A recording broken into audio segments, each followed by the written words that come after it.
திண்டுக்கல் மலைக்கோட்டை திண்டுக்கல் மாநகரத்தினுடைய மையத்தில் அமைஞ்சிருக்கு. அதனால தான் இதை எல்லாருமே வந்து திண்டுக்கல் மலைக்கோட்டை அப்படின்னு வந்து சொல்கிறாங்க. இந்த திண்டுக்கல் மலைக்கோட்டையில் பார்த்தீங்க அப்படின்னா பீரங்கி மேடுகள், அப்புறம் பார்த்தீங்கன்னா எரிபொருள் வந்து சேமிப்பு கிடங்கு, இது மாதிரியான பல்வேறு ரகசியங்கள் வந்து பொதிஞ்சிருக்கு. ஸோ இந்த பற்றி நம்ம திண்டுக்கல் மலைக்கோட்டையை பற்றி நம்ம டீட்டெயிலாக இந்த வீடியோவில் நம்ம பார்க்கலாம். திண்டுக்கல் மலைக்கோட்டையினோட என்ட்ரன்ஸ் இதுதான். இது பார்த்தீங்க அப்படின்னா இந்தியாவினுடைய தொல்லியல் ஆய்வுத்துறையினாலுடைய கட்டுப்பாட்டில் தான் இருக்குது. ஸோ வாங்க இந்த இதில் பார்த்தீங்க அப்படின்னா என்னென்ன ரகசியங்கள் இருக்குது அப்படிங்கிறத பற்றியும், இவங்களுடைய போர்க்கருவிகள் அண்ட் போர்க்கருவிகளுடைய யுக்திகள் பற்றியும் நாம் இந்த வீடியோவில் பார்க்கலாம்.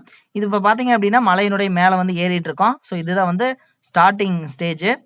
இதுக்கு மேலே தான் பார்த்தீங்க அப்படின்னா இந்த மலைக்கு மேலே தான் வந்து எல்லாமே இருக்குது. இது எல்லாமே வந்து செங்கல்லாலையும் அப்புறம் பார்த்தீங்க அப்படின்னா பெரிய பெரிய கல்லாலையும் வந்து இந்த மலைக்கோட்டையை வந்து உருவாக்கியிருக்காங்க. இதுதான் வந்து ஸ்டார்டிங் என்ட்ரன்ஸு. ஸோ இதில் பார்த்தீங்க அப்படின்னா பெரிய மரக்கதவுகளாலான கதவுகள் வந்து ஸ்டார்டிங்கில் வந்து என்ட்ரன்ஸில் கொடுத்துருக்காங்க. அப்புறம் பார்த்தீங்க அப்படின்னா ரைட் சைடில் தெரியும் உங்களுக்கு, ரைட் சைடில் ஃபுல்லாக வந்து பெரிய பெரிய கல்லுகளை கொண்டு போய் வந்து கட்டியிருக்காங்க. ஸோ இந்த நவீன காலத்துலேயும் கூட இவ்வளோ பெரிய கோட்டை வந்து கட்டுறது அப்படிங்கிறது வந்து ஒரு கஷ்டமான சூழ்நிலை தான். இதில் பார்த்தீங்கன்னா இப்போ இதுதான் வந்து என்ட்ரன்ஸ். ஸோ இதனுடைய என்ட்ரன்ஸில் ரைட் சைடில் பார்த்தீங்க அப்படின்னா இதுதான் வந்து அவங்களுடைய போர் கருவிகள் வந்து சேமிப்பு கிடங்காகவும், அப்புறம் போர் வீரர்கள் வந்து தங்குமிடமாகவும் வந்து அந்த காலத்தில் வந்து இதை வந்து வச்சுருக்காங்க. இதுதான் வந்து போர் கருவிகளையும், அடுத்து பார்த்தீங்கன்னா போர் வீரர்கள் வந்து ரெஸ்ட் எடுக்கக்கூடிய இடமாகவும் வந்து இந்த இடங்களை வந்து வச்சுருந்துருக்காங்க அப்படின்னு சொல்லலாம். இதுக்கு மேலே பார்த்தீங்க அப்படின்னா சின்ன சின்ன ஹோல்ஸ் இருக்குது. அது வந்து எதுக்காக அப்படின்னா இதுக்கு மேலே இருக்கக்கூடிய சின்ன சின்ன ஹோல்ஸ், அதாவது அவசர காலங்களை வந்து போர்க்கருவியில் வெளியே எடுக்கிறதுக்காக வந்து யூஸ் பண்ணிட்டு இருந்திருக்காங்க. இந்த திண்டுக்கல் மலைக்கோட்டை பார்த்தீங்க அப்படின்னா 14ஆம் நூற்றாண்டில் விஜயநகர பேரரசனுடைய மன்னர் முத்துகிருஷ்ணப்ப நாயக்கரால் வந்து கட்டப்பட்டு இருக்குது. அதுக்கப்புறம் பார்த்தீங்க அப்படின்னா மைசூர் அரசன் வெங்கடப்பாவால் வந்து கைப்பற்றப்பட்டது. அதுக்கப்புறம் ஹைதர் அலி, திப்பு சுல்தானால் கைப்பற்றப்பட்டு 1977 ஆங்கில கிழக்கிந்திய கம்பெனினால் வந்து கட்டுப்பாட்டுக்குள்ளே வந்து கொண்டு வந்திருக்காங்க. இப்போ தான் வந்து இந்தியாவினுடைய தொல்லியல் ஆய்வுத்துறை வந்து கட்டுப்பாட்டில் வச்சுருக்காங்க. திண்டுக்கல்ல பார்த்தீங்க அப்படின்னா பயங்கரமான மழையினால் இப்போ பார்த்தீங்கன்னா ஃபுல்லாக வந்து எல்லா இடத்துலையும் வந்து சேராகவும் சகதியாகவும் உள்ள ஃபுல்லாக இருக்குது. இது பார்த்தீங்கன்னா அதாவது கோட்டையினுடைய என்ட்ரன்ஸில் ரைட் சைடில் வந்து இருக்கக்கூடிய இந்த இடத்துல மேலே பார்த்தீங்க அப்படின்னா அதில் ஹோல்ஸ் எல்லாம் கொடுத்துருக்காங்க. இதில் தான் வந்து அவசர காலங்களுக்கு வந்து அந்த போர் கருவிகளை வந்து வெளியே எடுக்கிறதுக்காக யூஸ் பண்ணிட்டு இருந்திருக்காங்க. இது வந்து வெளிப்பகுதி. ஸோ இந்த வெளிப்பகுதியில் பார்த்தீங்க அப்படின்னா இப்படி தான் வந்து சின்ன சின்ன மரக்கதவுகளால் வந்து இப்படி அடைக்கப்பட்டு வச்சுருக்காங்க. ஸோ இதனுடைய மேலே பார்த்தீங்க அப்படின்னா தெரியும்.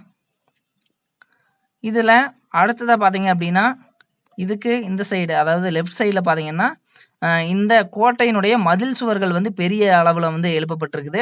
இது எல்லாமே வந்து செங்கல்லால் வந்து இதனுடைய கோட்டை வந்து கோட்டையினுடைய செவறுகளை வந்து செங்கலால் வந்து வச்சுருக்காங்க. அடுத்து பார்த்தீங்க அப்படின்னா சின்ன சின்ன ரெஸ்ட் ரூம்ஸ் வந்து இருக்குது. இது பார்த்தீங்க அப்படின்னா இதுவும் வந்து எல்லாமே செங்கலால் தான் வந்து கட்டப்பட்டிருக்கு. இதில் பார்த்தீங்கன்னா ஸ்டார்டிங்கில் 2 அறைகள் இருக்குது. இந்த 2 அறைகளில் பார்த்தீங்கன்னா உள்ள ஒரு சின்ன திண்ணை போன்ற அமைப்பு இருக்குது. இது வந்து ஓய்வறையாக வந்து வச்சிருக்கலாம் அப்படின்னு வந்து நம்பப்படுது. இந்த ஓய்வறைக்கு பக்கத்தில் பார்த்தீங்கன்னா சின்ன சின்ன குளங்கள், அதாவது தண்ணி வந்து தேங்கி நிற்கிறதுக்கு ஏற்ற மாதிரி வந்து இவங்க சின்ன சின்ன குளங்கள் மாதிரி வந்து வடிவமைச்சிருக்காங்க. இது மாதிரி பார்த்தீங்கன்னா பல்வேறு இடங்களில் வந்து இது மாதிரி சின்ன சின்ன குளங்கள் மாதிரி வந்து வடிவமைக்கப்பட்டு வச்சுருக்காங்க. இந்த நீர்த்தேக்கங்களுக்கு வந்து பாறையிலேருந்து மேலேருந்து வரக்கூடிய மழைநீர் வந்து இங்கே சேமித்து வைக்கப்பட்டு இருக்குது, இந்த மாதிரியான நீர்த்தேக்கங்களை. அடுத்தது பார்த்தீங்கன்னா சின்ன சின்ன சிறைச்சாலை மாதிரி வச்சுருக்காங்க. ஸோ இதில் பார்த்தீங்கன்னா ஃபுல் அண்ட் ஃபுல் வந்து கல்லால் வந்து பெரிய பெரிய கல்லுகளை கொண்டு கட்டப்பட்டிருக்குது. இது பார்த்தீங்கன்னா நல்லாவே தெரியுது, இது வந்து சிறைச்சாலையை வந்து இதை யூஸ் பண்ணியிருக்கிறாங்க. இதில் அடுத்து பார்த்தீங்கன்னா மேலே அங்கே ஒரு கோயில் கோபுரம் ஒன்று தெரியுது. இந்த கோயில் என்ன கோயில் அப்படின்னா, ஸோ இது வந்து கோயில் இல்லை, இது வந்து சிறைச்சாலை. அந்த மேலே இருந்தக்கூடிய அந்த கோயில் கோபுரம் பாருங்கள், ரைட் சைடில் தெரியுது பார்த்தீங்களா, இதுதான் வந்து கோயில்.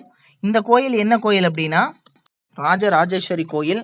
இந்த கோயிலுடைய வலதுபுறத்தில் இருக்கக்கூடிய இந்த மதில் சுவர்களை தான் பார்க்குறோம். இது பார்த்தீங்கன்னா பராமரிப்பு இல்லாமல் இருக்குது அப்படிங்கிறத வந்து கொஞ்சம் வருத்தமாக இருக்குது அப்படின்னு சொல்லலாம். இது பார்த்தீங்க அப்படின்னா முன்னாடியும் அப்படி தான் வந்து ஒரு மெயின்டெனன்ஸே இல்லாமல் இருக்குது.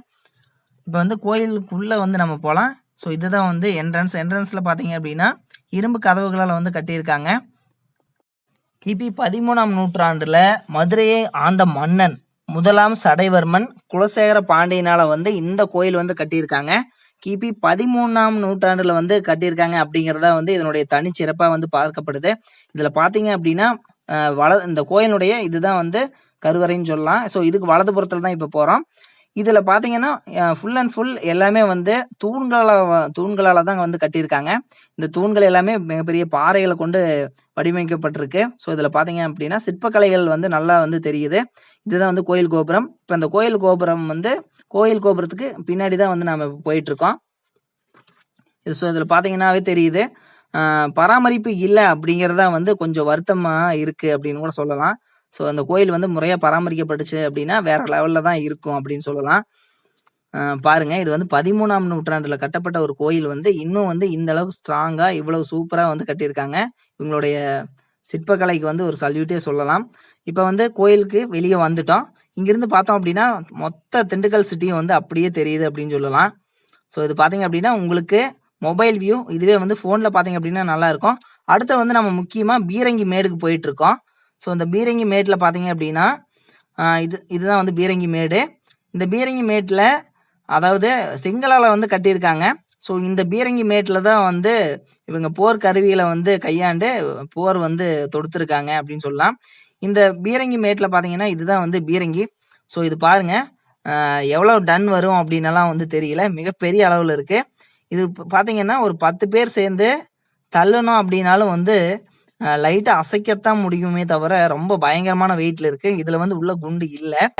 இங்க 3 பீரங்கி இருக்கு. இதுல வந்து 1ல குண்டு இல்லாமலும், இன்னொன்ல வந்து குண்டு இருக்கு. ஒரு பீரங்கி வந்து உடைஞ்சு இருக்கு கீழ. இதுல பார்த்தீங்க அப்படின்னா, இந்த மதில் சுவர் வந்து அனைத்து டைரக்ஷன்லயும் வந்து வரக்கூடிய போர் வீரர்கள் வந்து சமாளிக்கிறதுக்காக வந்து நுட்பமா வந்து வடிவமைச்சிருக்காங்க. இப்ப வந்து நம்ம வெளிய போறோம். ஸோ இது பார்த்தீங்க அப்படின்னா, கோட்டையினுடைய வலதுபுறம் வந்து அப்படியே பார்த்தோம். இது வந்து கோட்டையினுடைய இடதுபுறம். ஸோ இங்கேயும் பார்த்தீங்க அப்படின்னா, போர் கருவிகள வந்து பதுக்கி வைக்கிறதுக்கும், போர் வீரர்கள் வந்து ஓய்வெடுக்கிறதுக்கும் வந்து வச்சிருக்காங்க. ஸோ இது எல்லாமே வந்து செங்கலால பெரிய அளவுல வந்து மதில் சுவர்கள் வந்து எழுப்பி வச்சிருக்காங்க. இவ்வளவு செங்கல வந்து எப்படி கொண்டு வந்தாங்க அப்படிங்கிறது தான் வந்து ஒரு மிகப்பெரிய வியப்புன்னு சொல்லலாம். இப்ப இந்த கோட்டையினுடைய என்ட்ரன்ஸுக்கு மேல் பகுதிக்கு போறோம். ஸோ இது பார்த்தீங்க அப்படின்னா, ஃபுல்லா வந்து ஒரே புதரா தான் இருக்கு. ஸோ மெயின்டனன்ஸே இல்ல அப்படிங்கிறது வந்து நல்லா தெரியுது. இதுதான் வந்து கோட்டையினுடைய என்ட்ரன்ஸு. இங்கேருந்து பார்த்தோம் அப்படின்னா, மொத்த சிட்டியும் வந்து நல்லா தெரியுது. அங்க பாருங்க எவ்வளவு வலிமையா வந்து எந்த அளவுக்கு வந்து கட்டியிருக்காங்க அப்படிங்கிறது நல்லா தெரியுது. இப்போ வந்து நம்ம கோட்டைக்கு வெளிய போறோம். ஸோ கோட்டையை வந்து வெற்றிகரமா வந்து சுத்தி பார்த்தாச்சு. இப்போ வந்து நம்ம கோட்டைக்கு வெளிய போயிட்டுருக்கோம். திப்பு சுல்தானுடைய ஆட்சி காலத்துல திண்டுக்கல் மலைக்கோட்டையிலிருந்து திருச்சி மலைக்கோட்டை வரைக்கும் வந்து ரகசிய வழி வந்து இருப்பதாக வந்து சொல்லப்படுது. ஸோ இது மாதிரியான பல்வேறு மர்மங்கள் வந்து இன்னும் வந்து இந்த திண்டுக்கல் மலைக்கோட்டையில வந்து இருக்கிறது வந்து உண்மை.